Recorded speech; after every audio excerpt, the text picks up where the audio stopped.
Puerto Rico se vacía. Dejamos de tener hijos, estamos emigrando, la gente que está teniendo hijos los tiene en la estadidad o en los estados.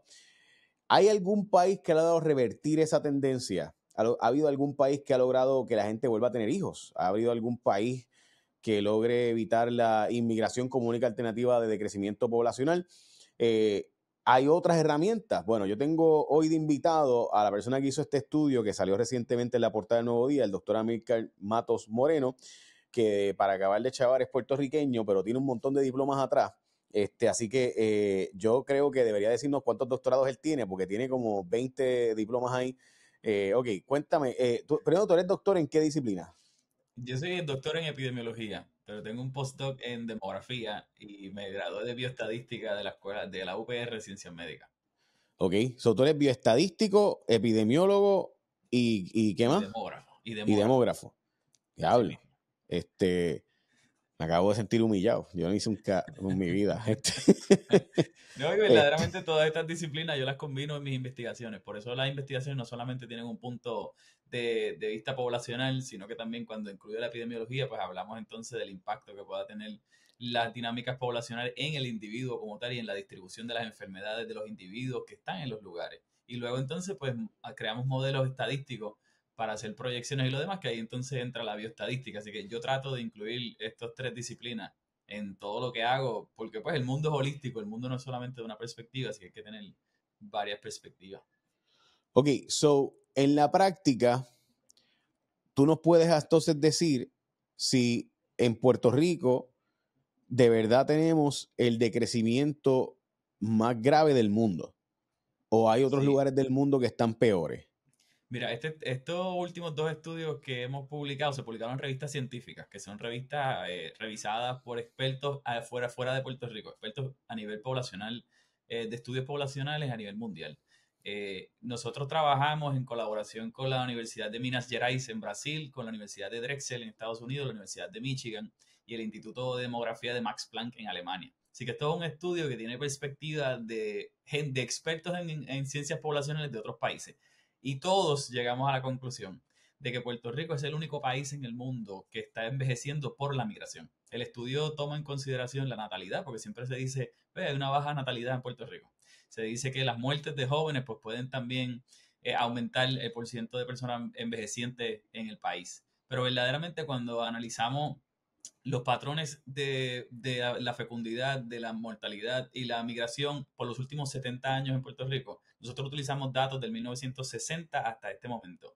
Y verdaderamente nos pudimos percatar que la migración a partir del 2007 en adelante es lo que está causando que exista un mayor por ciento de adultos mayores en el país, que no es que de momento tenemos más adultos mayores, pero la cantidad que ellos ocupan en la población total es mayor y eso pues requiere y tiene unos incrementos en las necesidades de esta población que va a incrementar entonces los servicios y va a disminuir a la población que está aportando a la economía del país. Ok, pero entonces en arroz y habichuelas o con calle, nosotros tenemos la peor tasa de envejecimiento del mundo por la rapidez con lo que ocurrió. O sea, básicamente esto fue súbito porque había ya mucha gente vieja, pero los jóvenes se fueron, así que no hay un balance entre juventud y envejeciente, sino que en esa balanza que había, pues digamos que empezó a crecer el nivel de envejecientes y el nivel de jóvenes cayó dramáticamente y por tanto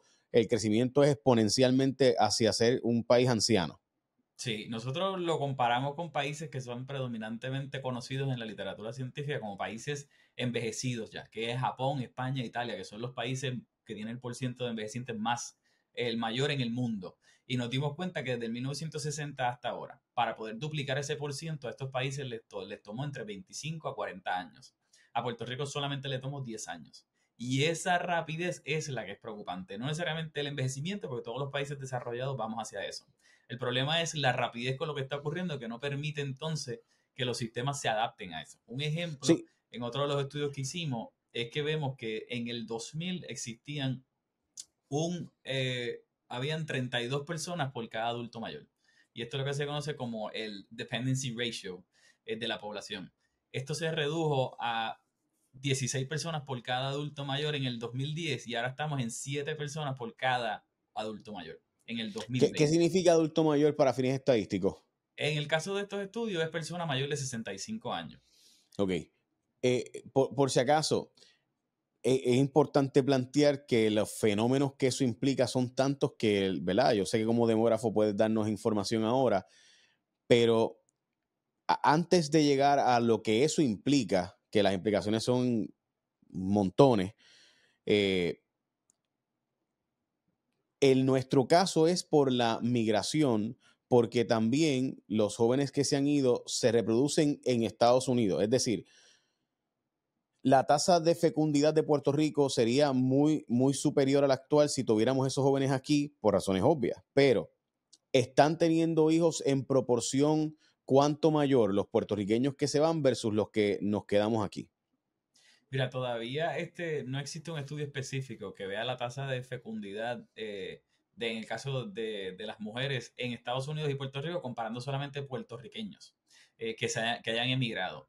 Pero nosotros estamos ahora mismo trabajando en estos estimados para implementarlos en un modelo estadístico que se va a publicar el mes que viene en una revista científica y es acerca de la nueva familia transnacional, que es el caso de Puerto Rico. Entonces ahora muchos adultos, inclusive la población entera, tenemos familiares que están afuera, tenemos hermanos, tenemos tíos, tenemos hijos, nietos y lo demás. Y esto está causando una redefinición a la familia, lo que causa entonces que lo que se esperaba que cuando adulto mayor y lo que cuando tú tienes entrevistas cualitativas con adultos mayores, tú te sientas y les preguntas cuáles eran tus expectativas cuando tú llegaras a los 65 años. ¿Y qué te dicen todos? No, pues yo iba a estar en mi casa, con mi familia rodeándome, con todos mis hijos alrededor, todos los domingos en la tarde nos íbamos a ver. Y esta conceptualización de lo que yo esperaba y lo que necesito hoy en día es un problema de la salud de los adultos mayores, no solo la salud física, pero la salud mental, porque hay unas expectativas que no se están cumpliendo, simplemente porque ha sido un cambio brusco en la población, ha sido una redefinición familiar repentina. Ahora bien, los modelos que estamos tratando, que acabamos de realizar, pero vamos a incluir la tasa de fecundidad de puertorriqueños en Estados Unidos, hemos estimado que una persona promedio de 65 años en Puerto Rico debe tener o se espera que tenga cerca de 62% de sus hijos fuera del país. Eso quiere decir que si yo tengo 3 hijos, 2 de ellos deben estar en Estados Unidos y uno debe estar acá. Y eso es en promedio. Y eso es un número bien preocupante, porque lo que se esperaba era que solamente uno de los hijos se fuera a Estados Unidos y tú tienes 4 acá, tienes 3 acá, o sea, la mayoría del miembro familiar que iba a proveer algún tipo de apoyo social o algún tipo de apoyo instrumental a los adultos mayores no se encuentra y existen barreras de distancia. Entonces, ¿cómo ahora se define el apoyo para aquellos que necesitan? O sea, para mí lo alarmante de todo lo que tú acabas de decir, no solamente es el asunto de estatus migratorio, económico y, ¿verdad?, el lado emocional. Lo dramático es que si tú no te cuidas tú, no va a haber nadie que te cuide. O sea, básicamente a nivel individual, persona que sea cuarentón, cincuentón, sesentón, etcétera, ¿no? 70, 80, es el momento de que te pongas a hacer ejercicio, que te pongas a hacer buena dieta, porque simplemente lo que tú acabas de escuchar es que nadie viene a tu rescate. O sea, no hay, o sea, nadie viene, o sea, de hecho, muchos de los casos que estamos viendo en Puerto Rico de estos viejitos, a veces uno le pregunta a la familia y resulta que los viejitos le escondían las verdaderas circunstancias porque por Ujú. vergüenza o por no ser un trabajo para su familia, pues no le dicen lo que están viviendo. Los otros días yo, en la zona de Atorrey, cerca del Hospital del Maestro, veo a esta viejita y nos pide que le ayudemos a cruzar la calle. Y es obvio, y lo gracioso o curioso, ¿verdad? Es que ella estaba tan consciente de que una caída para ella significaría la muerte, porque la probabilidad de que una persona de su edad, si se cae y se rompa la cadera, es casi seguro que va a morir en cuestión de 6 a 8 meses, ¿verdad? Por estadísticas que ya tenemos, que yo sé que la conoces bien. Pues esta persona estaba bien consciente de que caerse era algo que implicaría para ella el final de su vida, muy probablemente. Y es impresionante porque lo normal sería que ese tipo de ser humano, ¿verdad?, tuviera un hijo o tuviera alguien, ya no, o sea, los hijos de estas personas no están aquí.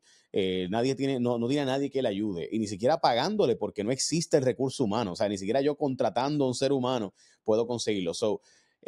Lo que tú me estás diciendo entonces es que en el caso de Puerto Rico es más fuerte incluso porque pasó tan rápido que no nos preparamos, no vimos, no previmos, ni siquiera emocionalmente a la realidad de una soledad muy brusca.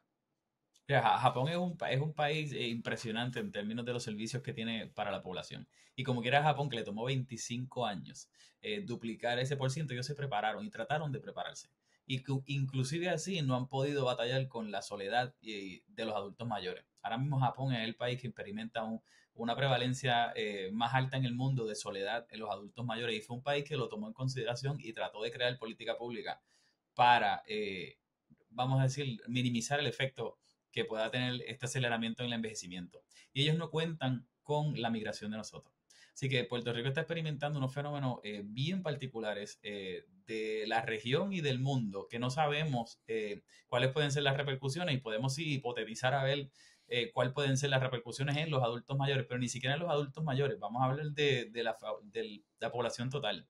Vamos a Ujú. hablar de aquellos que en algún momento se queden en la isla. Es el único hijo que está en la isla. Y su padre de 80 años empieza a enfermarse.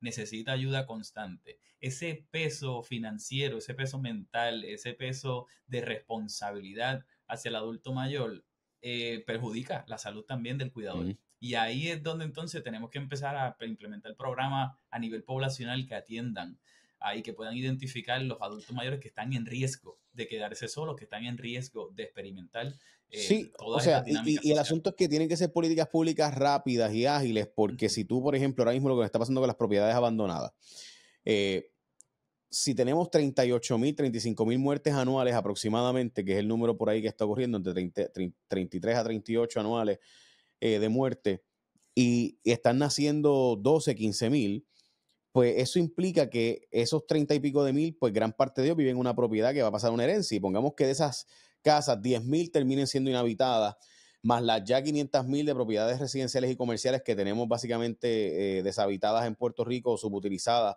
eh, pues lo que eso implica a la economía, o sea, lo que eso implica al país en general, o sea, todas las implicaciones, nada más en ese ángulo, ni hablar de que entonces los recursos, en vez de ir a repavimentar las calles, pues tiene que ir entonces a cuidadores, ¿no? En vez de ir a los recursos, en vez de ir a dar servicios de, ¿verdad? De control de animales, por ejemplo, de boas constrictor o de pitones que necesitamos erradicar, en mi opinión, en Puerto Rico, pues tenemos que redirigirlos, ¿verdad? A estos otros servicios de ancianos siendo abandonados porque no tienen hijos y los vecinos van y lo llevan al hospital y a Dios que reparta suerte.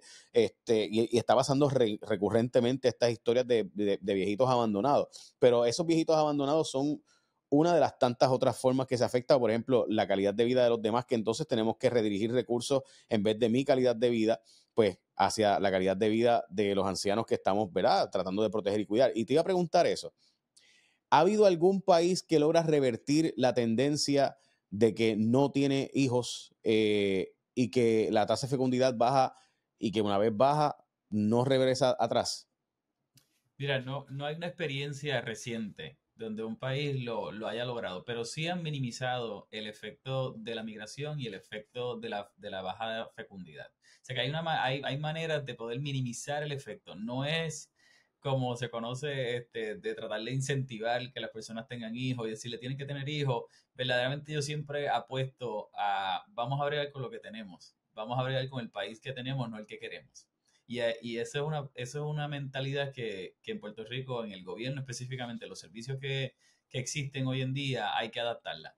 Yo no sé si te recuerdas que cerca del 2000 y el 2010 siempre se hablaba de vamos a llegar a los 4 millones y Ujú. celebrábamos 4 millones, 4 millones.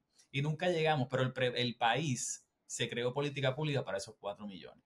Ahora se sigue manteniendo esa política pública que en algún momento fue para los 4 millones y necesitamos entender que el país no va a llegar a los 4 millones. Inclusivemente puede que la próxima década, en el 2030, estemos por debajo de los 3 millones.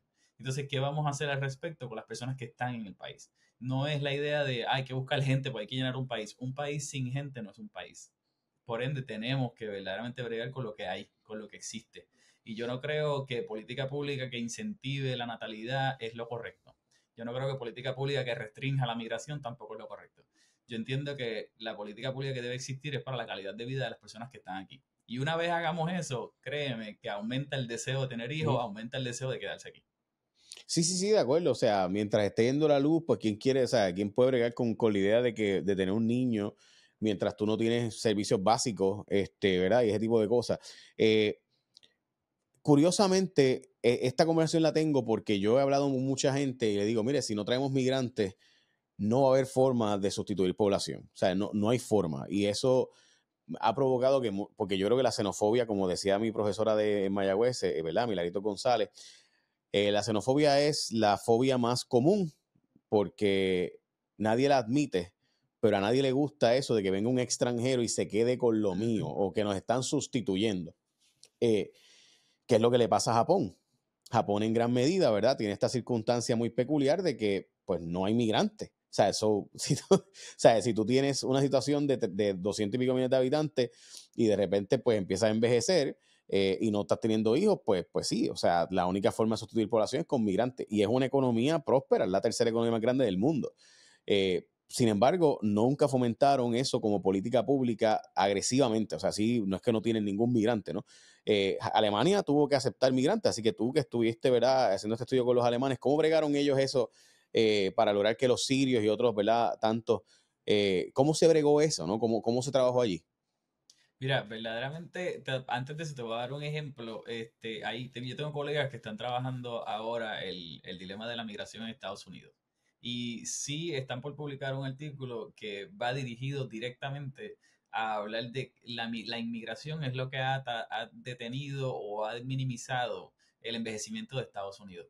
Estados Unidos es un país que no tiene un alto grado de envejecimiento, pero es porque recibe muchos inmigrantes jóvenes, ya sean estudiantes, ya sean inmigrantes de otras maneras, ya sean familiares de personas que ya están allí, pero sí entra la mediana edad que entra a los Estados Unidos es cerca del 26 a 27 años de edad. Quiere decir que son personas jóvenes que están entonces, no es que Estados Unidos es un país de migración alto, pero sí es un país donde las personas deciden retirarse, donde usualmente se quedan, se quieren quedar. Y eso quiere decir que, no como aquí en Puerto Rico, usualmente tenemos lo contrario. Cuando uno habla con puertorriqueños, dice, sí, se van a Estados Unidos, hacen su vida allá, y de momento dicen, ¿sabes qué? Yo me quiero retirar en Puerto Rico. Y esas decisiones también pues tienen unas implicaciones, porque tienen un peso en los servicios existentes ahora mismo. Son personas, no necesariamente son personas que no producen, porque hay muchas personas mayores de 65 años que todavía están produciendo para la población y producen para su familia, son un apoyo indispensable para la familia, pero sí sabemos que entrando a los 80, a los 90 años, pues hay unas probabilidades de enfermedad, hay unas probabilidades de necesidad del cuidado que exigen una responsabilidad no tan solo en la familia, sino que en el gobierno. En el caso de Estados Unidos, pues la inmigración, que no ha sido activamente una política pública dirigida a eso, pero sí ha podido minimizar la velocidad por la cual Estados Unidos está envejeciendo en comparación con otras regiones. Cuando yo converso con los expertos allá en el Instituto de Max Planck, siempre les parece curioso y peculiar de cómo esto se está dando en Puerto Rico, porque no entienden el sistema, empezando por el sistema político. Pero sí les hace mucho sentido y dicen, bueno, si ustedes tienen la facilidad de viajar a los Estados Unidos, pues definitivamente eso facilita la migración, pero cuando empezamos a hablar de las condiciones sociodemográficas del país, ahí es que todo le hace sentido. Y me dicen, pues tiene el sentido del mundo. O sea, estamos hablando de 48% de la población está por debajo del nivel de pobreza. Estamos hablando que dos de cada tres adultos mayores está por debajo del nivel de pobreza. Entonces, ¿quién en su sano juicio quiere envejecer en un país con estos niveles, con estos indicadores sociodemográficos? Entonces, ya yo creo que la conversación no es tanto dirigida al envejecimiento, es que hay unos factores comunes que afectan tanto a la natalidad, que afectan tanto a la mortalidad y que afectan a la migración. Y son estas condiciones de vida que nos rodean, que quizás para nosotros son lo más normal del mundo, pero cuando tú hablas con expertos de otros países, les parece hasta sorprendente a veces que un país que se reconoce por un país ser un país desarrollado tenga todas estas condiciones sociodemográficas de países en desarrollo. Por si acaso, sí, Puerto Rico es considerado un país desarrollado para fines, ¿verdad?, las perspectivas de que es un país desarrollado, ¿no?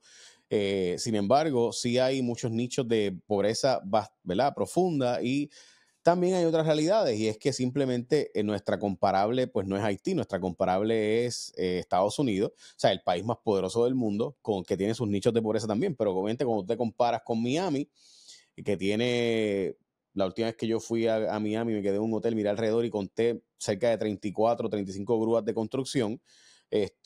Obviamente porque hay un montón de lavado de dinero ruso, eso no vamos a entrar en eso ahora. Los venezolanos están mudando como locos para allá. Hay un montón de chinos invirtiendo allí. Esa inversión extranjera y esa migración continua pues provoca que evite, ¿verdad?, el colapso de digamos, del envejecimiento de la población. Además que mucho envejecido norteamericano se va a vivir a Costa Rica, se va a vivir a República Dominicana, se va a vivir a Ecuador. Nosotros, ¿verdad? Los puertorriqueños ahora estamos viendo esa opción. Estamos viendo la opción de irnos a República Dominicana, estamos viendo las opciones de irnos cuando envejecidos para buscar calidad de vida. Y mi impresión es que eso va a acelerar una emigración adicional cuando se empiece a, no digamos que lo que ocurre, ¿verdad? Con los chain migration, o sea, una vez se va uno, empieza a irse otro. Por ejemplo, en Jaguar, mi barrio en San Lorenzo, yo recuerdo que mi vecina se fue a Chicago y de repente mis próximos 4 vecinos están en Chicago, o sea, y es porque pues ya se fue uno, pues me hace más fácil el que otro esté, ya tengo un sentido de comunidad, literalmente de mis 4 vecinos que tenían más o menos mi edad, el único que queda en Puerto Rico soy yo. O sea, y a mí me pareció interesante porque fue como que, wow, o sea, cuando yo me criaba, Jessica, Yesenia, Tuti, ¿verdad? Y mi vecino del frente, que no voy a mencionar el nombre, bueno, Víctor, también, o sea, todos migraron, o sea, todos migraron. Y todos a Chicago porque precisamente pues se fue la primera a Chicago y los demás se fueron así, y presumo yo que eso pasa en muchísimos lugares, ¿verdad? En Puerto Rico. Dicho eso, te planteaba el tema de la inmigración como única opción. En las políticas públicas se habla de eso como la única opción. El ejemplo de Alemania, se habla de, mira, o sea, hay que buscar la forma de traer migrantes. Te digo esto porque yo creo que Puerto Rico debería buscar los venezolanos que se están yendo para Nueva York, que no saben qué hacer con ellos. Yo creo que gran parte de esos venezolanos pudieran estar aquí, y honestamente son bastante parecidos a nosotros, o sea que sería hasta más fácil la integración. Sin embargo, no veo que se discuta este tema como una posibilidad. Y yo creo, francamente, que son gente que está en etapa productiva, en etapa reproductiva, que son muchos de ellos profesionales, graduados de buenas universidades, que simplemente pues, no tienen la oportunidad de crecimiento económico porque las circunstancias políticas y económicas no se lo permiten. Mira, aquí también en Puerto Rico la inmigración también de la comunidad dominicana ha sido sustancial, pero no tan sustancial como para prevenir el efecto de nuestra emigración hacia los Estados Unidos. Pero yo creo que es una política, hay que trabajar estas políticas públicas con cuidado, porque tiene que haber una implementación correcta y una implementación que cuide los beneficios y que cuide los derechos de estas personas. Porque tampoco es una inmigración forzada y lo demás, pero sí yo creo que es una política pública que se debe implementar, que se ha visto en otros países, que no necesariamente Sí, es pero una déjame política plantearte, pública. Amílcar, y perdóname, Sí, doctor, que te interrumpa, pero es que muchos de ellos están en Nueva York y Chicago ahora mismo viviendo en la calle o buscando, ¿verdad? Viviendo de shelter en shelter. Probablemente en Puerto Rico no tengamos necesariamente la cantidad de vivienda necesaria. Pero, de nuevo, en nuestro caso, yo no, al revés, mi punto es que aquí hay trabajo para ellos. O sea, aquí necesitamos sí. ahora mismo trabajadores en casi todas las industrias, desde la construcción, la enfermería, el cuidado de ancianos, precisamente. Los otros días tenemos una ciudadana dominicana viviendo aquí en Puerto Rico que tenía que dejar a sus hijos solos porque en la madrugada no había nadie y consiguió un trabajo de inmediato, ¿verdad? Porque no había quien cuidara en esta égida. Recientemente hemos tenido muertes de personas en esta égida con meramente alguien que les toca la puerta y chequee si están bien. Ese trabajador hacía falta porque tenemos 3 muertes en esta égida donde la persona lleva días muerto y nadie le toca la puerta porque no hay ni trabajadores. Y planteo esto como un ejemplo de cosas que es evidente que tenemos que, sí, hay que tomar en consideración las políticas públicas, de acuerdo, que no puede ser en forma de maltrato ni esclavitud. Pero en mi caso es que no veo otra alternativa para la reconstrucción de Puerto Rico. 40% de las subastas que van a los municipios ya están desiertas porque no hay trabajadores para poder, o sea, Ujú. literalmente hacen una subasta para reconstruir un puente, no hay quien lo reconstruya. Sí, no, en ese caso también existen, bueno, como en Estados Unidos, existen políticas públicas de incentivos a los negocios que utilizan o que pueden utilizar de cierta manera la mano de obra inmigrante. Y esas son políticas públicas que tienen sus problemas, tienen también sus personas que se le sacan ventaja ilegal a esta manera, pero existen los beneficios. Y vamos, en California tú lo ves a cada rato, las granjas están llenas de inmigrantes que vienen a trabajar, que muchas veces se benefician de otras maneras, pero sí existen programas que se podrían crear para no tan solo profesionales de esta índole, que también profesionales científicos, profesionales académicos, profesionales médicos, que puede existir algún tipo de incentivo y no seríamos el primer país en hacerlo. Pero yo creo sí también que debe existir, y siempre lo digo, debe existir la paridad en el beneficio que se le da al extranjero que viene y el beneficio que se le da al que está aquí. Tiene que existir un modelo donde se incentive de igual manera a ambas partes. que no tan solo es De incentivar acuerdo. al que llega, sino que incentivar al que está aquí, que necesita también la ayuda del gobierno, que muchas veces pues nos da tanto trabajo conseguir esas ayudas, pues debe existir algún tipo de paridad. Y esto son programas que hay que discutir con Seguro para cautela, evitar que se vayan pero los yo que creo que estamos, son ¿verdad? Porque programas los que, buenos. de nada te sirve atraer los que, ¿verdad? Los de fuera si los de aquí se van, los que estamos ya, o sea, Por eso mismo, de si que, la casa está revuelta, nadie se va a querer quedar. Por ende, hay que trabajar en el país y crear un sistema que apoye a la gente que está aquí. Y a la misma vez, estoy seguro que hay países, por ejemplo, uno de los ejemplos más conocidos de las políticas públicas dirigidas a la natalidad, en este caso fue lo inverso, fue China, con el One Child Policy. Y se supo que tuvieron que revertirlo, porque se dieron cuenta de que hubo una baja profunda en la fecundidad del país, porque estaban tratando de prevenir que el país sobrepasara la cantidad exuberante que tenía en el país, no daban abasto. Nosotros estamos en todo lo contrario. Pero verdaderamente si nos ponemos a pensar de la misma manera, de tratar de incentivar este tipo de indicadores de una sola manera, no vamos a lograr nada. Estos indicadores van más allá de solamente decir la gente tiene que ponerse a parir. No, eso no es. Aquí hay unos determinantes sociales, aquí hay unas condiciones sociodemográficas que tendrían que entenderse de antemano para luego entonces uno poder decir, ah, claro, mira, tenemos las condiciones para poder entonces decirle, ¿sabes qué? Vamos a incentivar entonces a tener hijos. Vamos a decirle, si usted tiene un primer hijo, vamos a darle tantos incentivos, vamos a darle incentivos de vivienda. Si usted tiene dos, tres hijos, vamos a ayudarle a conseguir una casa que sea de su necesidad. O sea, hay tanta política pública que se podría hacer alrededor de esto. Pero primero hay que atender unos factores sociodemográficos que seguro. en Puerto Rico ni Seguro, siquiera si ahora se mismo yo toman en tengo un hijo, ¿dónde consideración. lo voy a, dónde voy a vivir? By the way, que es la gran preocupación de la gente joven. O sea, la gente joven que está buscando alternativas de migración, en gran medida, lo primero que te hablan es de que no pueden conseguir un apartamento que se rente por menos de 2,000 pesos al mes en una zona, vamos, o sea, yo escucho a alguna gente, no, sí, aquí hay un apartamento de 300 pesos. Seguro. Esa, porque mi calidad de vida, ¿verdad? Yo quiero, ¿verdad? Tener esa calidad de vida, para eso emigro. Pregunta, ¿hemos visto una estabilización de la emigración o ha seguido, una vez pasó la pandemia, ha vuelto a explotar como en los años, obviamente no llegando a los números que teníamos a los 2010, 2011, pero números parecidos a eso? Mira, en la década de entre el 2010 y 2020 se perdieron cerca de 700.000 personas, de ellos 92% entre los 25 y 45 años de edad. Este número estoy hablando de cerca anualmente se perdían entre 25.000 a 60.000, en un momento se perdieron 120.000 personas, fue un solo año. Eh, Ahora Sí, María, mismo presumo. la migración neta, que estamos hablando de la persona, la gente que se va, la gente que perdimos en diferencia a las que entraron, pues se estimó que fue cerca de 19.000 y eso es un número que está bastante común dentro de los patrones anuales de la última década. Así que no está muy fuera, está un poco por debajo.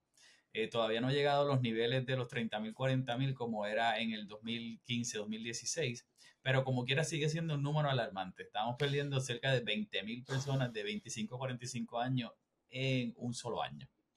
Ok, fenómenos parecidos. ¿Venezuela o Cuba ahora mismo tienen números parecidos a eso? ¿O Eh, todavía ahora, estamos muy mi- por encima? Ahora mismo yo siempre, a mí me gusta utilizar como referencia que la migración de Puerto Rico es una migración que usualmente se ve en países que han estado en guerra. Y no lo digo para alarmar, simplemente lo digo porque pues son números. En cuestión de números y cuestión de contabilidad, sí, países que están en guerra son aquellos que experimentan un, una emigración brusca por pues, condiciones de vida que no les permiten, su vida está en Seguro, riesgo, tienen Siria, que lo que pasó en Siria, que simplemente se fue todo el mundo. ahora bien, el problema y la diferencia de nosotros es que no se va todo el mundo.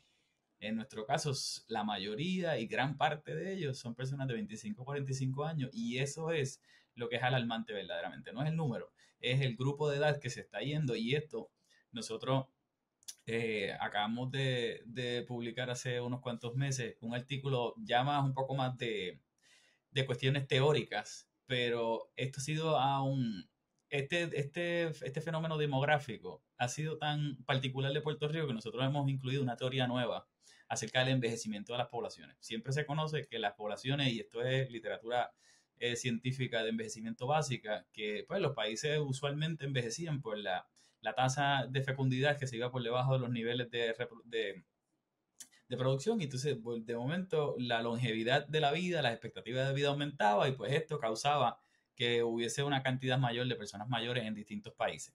Pues Puerto Rico es el primer país que lo experimenta por la migración. Y le hemos llamado la teoría de aging through compression, que es la compresión de la pirámide poblacional. Que es que la pirámide poblacional, que usualmente se supone que es una pirámide, con todas las edades y obviamente pues más niños y menos adultos mayores, pues ya se vuelve una guitarra. Ya no es una pirámide, porque entonces ya está hundida en el centro, tiene una pérdida de población y es como si nuestra pirámide la estuviesen ahorcando en el centro. Y esto lo publicamos hace 6 meses, fue verificado por expertos a nivel mundial de envejecimiento y todos quedaron en conclusión de que nosotros somos, este fenómeno no se ha experimentado en otro lugar y nunca se había redactado una teoría igual y se está implementando y estamos ahora estudiándola no tan solo a nivel mundial, pero ahora estamos estudiando en distintos estados de Estados Unidos para ver entonces cómo nosotros comparamos con aquellos estados que se reconocen que tienen un movimiento migratorio, porque en el caso de Estados Unidos no sería una migración internacional, sería una migración doméstica, pero sí sabemos que hay muchos jóvenes que se mueven de estado en estado, usualmente yendo a las ciudades más grandes de Estados Unidos. Por ejemplo, usualmente Maine es un estado donde hay mucho adulto mayor, donde muchos jóvenes simplemente que nace allí y se cría allí, cuando va a la universidad se va y no vuelve. Y estos estados, Michigan, Maine, Florida, también son estados que se reconocen por, como se le llaman, los retirees placements, que van ahí los que se quieren retirar, deciden, pues yo me voy para Florida, y esto pues causa unas dinámicas distintas de población y ahora lo estamos estudiando para compararlo entonces con estados que reciben muchos jóvenes, que son como California, Nueva York, que tienen estas ciudades grandes que atraen juventud por cuestiones de trabajo, de universidad y lo otro, y viendo cómo esas dinámicas pueden afectar no tan solo el estado como tal, pero la salud de los que se quedan en esos lugares. O sea que lo que hace a Puerto Rico único a nivel global, si nos comparamos de país a país, es que si bien en el resto del mundo hay una pirámide que ha ido ensanchando la parte de arriba por la cantidad de gente viejita, Puerto Rico tiene una guitarra porque quienes se van, contrario a otras partes del mundo, son la gente entre 25 y 45 años en su etapa más productiva. Por tanto, Puerto Rico tiene un fenómeno que es único en el mundo, que es como el fenómeno guitarra, donde están, ¿verdad? Entiendo. Y esa realidad no ha sido estudiada antes como país, sino que va a tener que ser comparada entonces con ciertos estados que se han ido vaciando con el desplazamiento de la edad ¿verdad? De las empresas y la manufactura que emigró a México, China y otros países, y entonces la gente de la edad productiva pues tuvo que buscar alternativas de empleo en Nueva York, California y otros estados, North Carolina, etcétera, estados que han empezado a recibir gente que están siendo receptores. Texas, por ejemplo, ha empezado a crecer muchísimo por ciertas industrias que se ha estado moviendo allá. Eh, y, y eso, pues, vamos a tener que comparar a Puerto Rico con otros estados porque a nivel de país seríamos únicos en el mundo. En ese caso, sí, a nivel de país, este es el primer estudio que pone a Puerto Rico en un plano mundial, porque sí han habido demógrafos ahí que llevan años, como Raúl Figueroa, como la profesora Judy Rodríguez, que llevan años. El doctor Vázquez Calzada estuvo años en los 70, 80 estudiando la migración y siempre lo mencionó. En su estudio siempre hacía hincapié mira, el país se va a estar vaciando y va a incrementar la cantidad de personas mayores, pero no se da entonces hasta el 2010 pero cuando lo observamos fuera de nuestro contexto ideológico, cultural, y lo ponemos en un plano mundial, ahí es cuando vemos lo preocupante, porque ya no es esto, nosotros venimos escuchando que el país se va vaciando de hace 1000 años, pero cuando lo hacemos científicamente y lo vemos en un plano fuera de lo cultural, ya vemos entonces que nuestro país está pasando por unas dinámicas poblacionales nunca antes vistas, por ende no hay un ejemplo anterior de decir, mira, este país hizo esto, pues vamos a ver si hacemos lo mismo. No, aquí tenemos que ser innovadores en la política pública que implementemos. Ahora, comparándolo con otros estados de Estados Unidos, por ahora no hemos todavía culminado la investigación, pero te puedo decir que todavía no hay ningún estado que esté experimentando la magnitud que nosotros lo estamos experimentando. Sí, Maine y Michigan tienen unos patrones similares, pero la cantidad y el porciento de las personas que se van y el efecto que tienen en aceleramiento del envejecimiento no se compara todavía a Puerto Rico. Así que podría decir que no tan solo a nivel de país, pero a nivel de región, todavía seguimos siendo la única región en el mundo que está experimentando esto por el momento. Gracias, profesor. No, muchísimas gracias por tenerme y todo un placer hablar de estos temas y poder entonces intentar buscarle soluciones al país. Gracias, Amílcar. Éxito.